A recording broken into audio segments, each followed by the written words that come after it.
Bonjour à tous et bienvenue dans cette nouvelle vidéo. Aujourd'hui, je vous parle du Honda CR-V dans sa version hybride auto-rechargeable EHEV.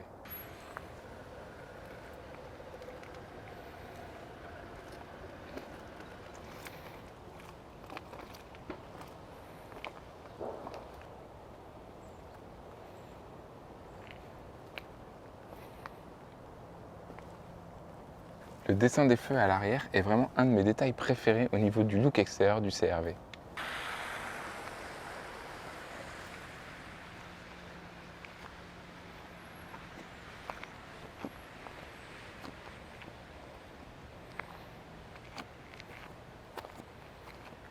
Vous le voyez, on est encore sur les anciens codes stylistiques de la marque. La nouvelle génération ne devrait pas tarder et elle sera plus en accord avec le reste. Maintenant qu'on a vu ces différents aspects extérieurs, voyons à l'intérieur. C'est tout de même un SUV à vocation familiale, donc voyons ce qui nous importe beaucoup, le volume de coffre. Coffre manuel. Le coffre est plutôt vaste, il y a quand même pas mal de place. On a la poignée qui permet de baisser les sièges de la banquette facilement. Option très utile, le revêtement en plastique antidérapant dans le coffre, c'est quand même très bien pour l'entretien. Allez, on va à la suite. À l'arrière, clairement, on est extrêmement bien installé. Les sièges sont vraiment très enveloppants, hyper confortables.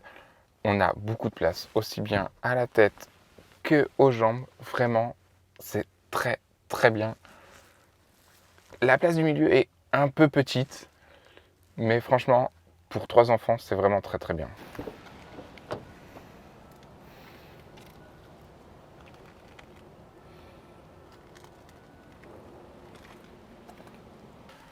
Au volant du CR-V, on est vraiment très bien installé. La position de conduite assez haute est vraiment idéale en ville et même sur route ouverte. Les sièges sont confortables, tout est à portée de main, les boutons comme l'écran, tout répond de manière très agréable.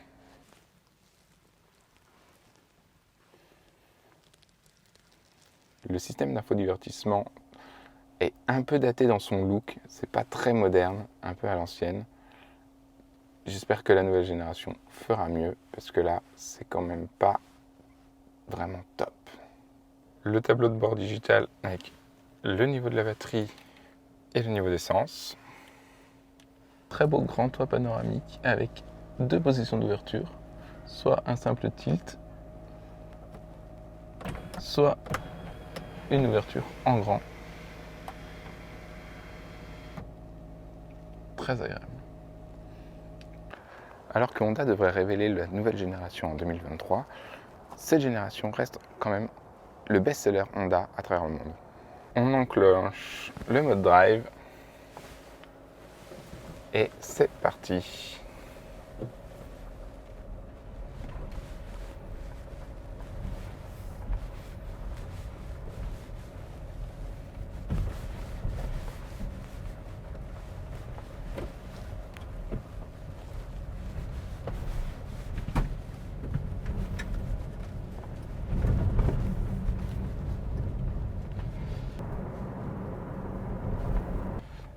La gestion du mode tout électrique se fait assez facilement, c'est assez autonome, ça se passe plutôt bien. On peut le forcer avec le bouton EV.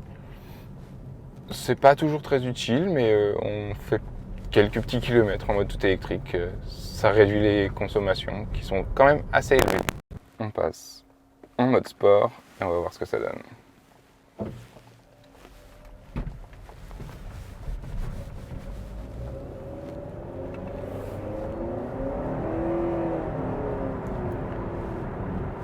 C'est pas des performances de dingue, mais ça reste correct, c'est pas désagréable, c'est assez péchu quand même.